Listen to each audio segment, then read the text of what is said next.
sudah. Iya.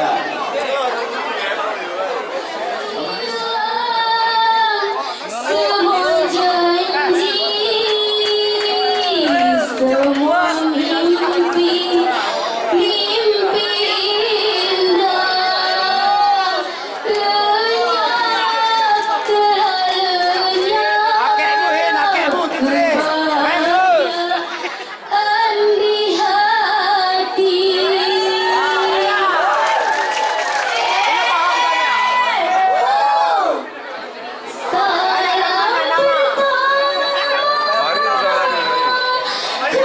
Salam pertama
undangan kalau rindu datang sendiri. Bismillahirrahmanirrahim. Assalamualaikum warahmatullahi wabarakatuh. Alhamdulillahirabbil alamin. Wal akibatul muttaqin wassalatu wassalamu ala asyrafil anbiya wal mursalin wa ala alihi wa sahbihi rasulillahi ajmain. Pertama-tama mari sama-sama kita bacakan puji syukur pada Allah Subhanahu wa taala yang telah memberikan kesempatan kesehatan kepada kita sehingga dapat kita melaksanakannya itu kesenian yaitu Saman Rawalu Ruwaini. Kemudian hanya pertemuanku sesali bagaikan langit yang tiada berbintang, embun gelap yang menjadi penghalang.